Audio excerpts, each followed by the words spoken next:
Okay, for my 825 class, the exercise I've given you this week, you have the two videos. You have New Faces on Main Street, and then you also have 9500 Liberty. These are one's pretty slow paced, kind of from the early period when migration was an issue and it wasn't as urgent. And then you get 9500 Liberty, which is pretty, I think, aggressive, confrontational. And I thought it'd be interesting if you did a little entry about how you would teach in your class if you were within one of these communities. Now, I wanted you to be very specific. If you're an elementary reading teacher, what would you do in your school? Now, I'm not asking you to take part in debates at the city council, 9500 Liberty, but I'm thinking about less confrontational. As a teacher, you're generally not, it's not welcome that you'd be a very strong activist. You know your community, you know what could be tolerated and what wouldn't be. If you're in a large city, it might be different.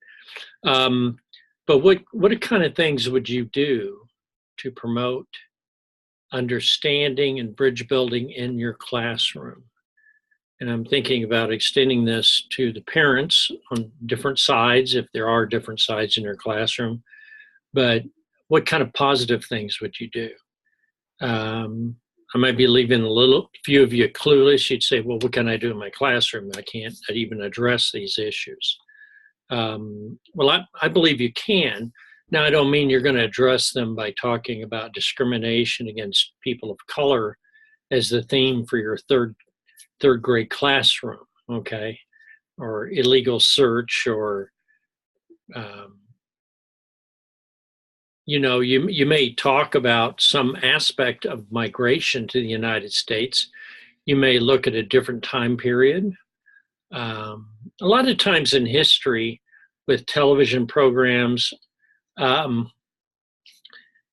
people would not, and I'll give you an example. If you may have seen this show, it's a big TV show in the 80s.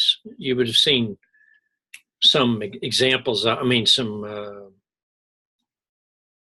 repeats of it. I can't think of the word, but the television show MASH, there was a movie. The television show MASH was about the Korean War, but it was about war, and it was about the futility of war and people's anger about the continuation of the war and the absurdity of it. But it was talking about Korea on the screen, but it actually was born during the end of the Vietnam War, which really kind of ended about 74. And so this show started, I think it was introduced in early 72. But at that time, the Vietnam War was going strong. So people bring up something similar to it, but not that thing because it's too hot to handle. You see what I mean? So you may talk about Native Americans in context of as a history class, or you might read stories to kids about just find good either people of color or of multicultural aspect. I'm not giving you here's the solution to what I would like you to write, but I'm just trying to give you some ideas and try to elicit some ideas from you. If you're teaching like a third grade class, you might look at multicultural literature. You don't have to go through and find these books for this, but you might come up with some ideas about sharing things that would be positive between the two cultures or the different cultures in your room. Could you have an event at your school, a carnival or something, and just have I'm just asking you to have a pleasant interaction, a positive interaction. Because the stuff going on at the city council meeting in 9500 Liberty, where some of those people yelling on the radio or complaining in Wisconsin about the immigrants, or saying, well, they don't work, they don't do anything. My parents worked when they came from Poland or Germany or something. Maybe you look back at immigration, so people from the past can take pride in when they came over, and then maybe find some kind of a common ground there.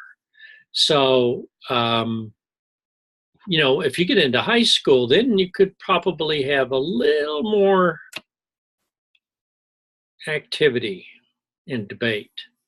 And so I would encourage you. I mean, this is just a trial run for this discussion. I just want to see what you might come up with. That's kind of my thinking on that. I've given you a kind of an example of what I might think. You could have a food festival of migrant foods, different types. You're gonna have some people that may not like your idea, but I think if it's done tastefully and it's overtly set up to be a positive evening or activity of whatever it is, or assignment the kids do, maybe interviewing their. I remember one where people actually did a little string, and they'd show where they are. It might be a picture of them or their town, and it would show a string, and it would be one color would go to wherever their parents were from, and then another color of string would start from that one and say, and my grandparents came from here. So some people maybe were in Lexington, Nebraska, for example, and their parents came from Illinois, and their parents, their own parents might have come from Pennsylvania, and then maybe their parent, and they could do like 3 generations back. Then you might have a string going over to Ireland or Germany or Europe or Africa, wherever, or Japan. And so it'd be interesting to see that. I don't know what colors you might want to use, but the idea is it would show a web of connections between the children, their parents, or grandparents, or great-grandparents, and other countries. It would get across the idea that not everybody's somehow permanently located in Manassas, Virginia, for example. I don't, in this particular class, I'm not going to go into 9500 Liberty, but that Greg Latique, or whatever his name is, he's the guy masterminding and pulling the strings, getting people upset. And the thing I think you'll notice in that video is that he's always behind the scenes. You always kind of, even in the cover of the movie, it kind of shows him behind the politicians, and then he's always sending these emails and saying all these people are angry. And of course, all the people are a lot of outsiders sending in emails. So it's not the local people upset, it's the people being buffaloed or being frightened that they better do something about these migrants because it's going to be bad for our town. We got to purify. So when you hear all these things, purify, support the natural Americans there. I don't see anybody bringing in Native Americans and asking the white population to leave town. Well, we don't want to go back that far. But anyhow, there were some ideas there. It could be something they build. It could be something they build together.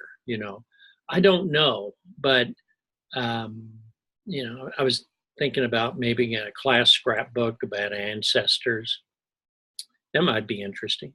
Or it could be something more forward-looking, like maybe you could have something where people all learn Spanish, or they all learn different languages from different cultures.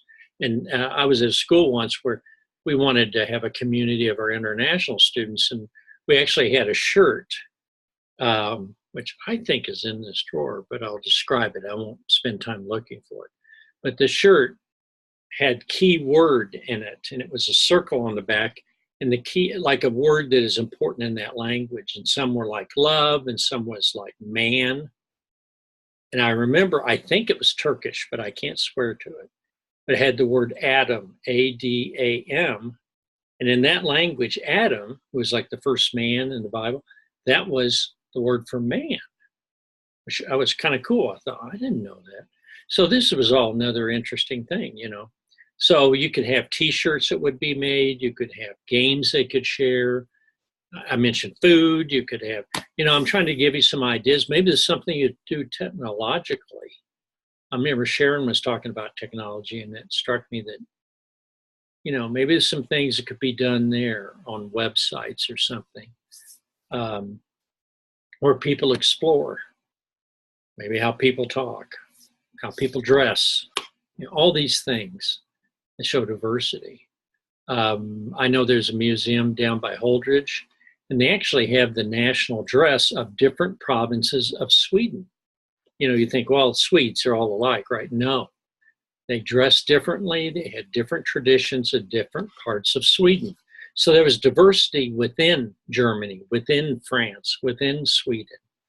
Um, um,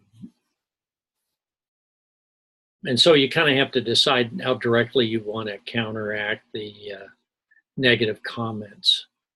Um, Unfortunately, lately we've had people willing to just up and say some pretty horrific things about minorities and stand by them, double down. I'll let it go at that. So I just want you to know that what I'm having you do this week is very important, and take a shot at it, see what you can come up with. Thank you.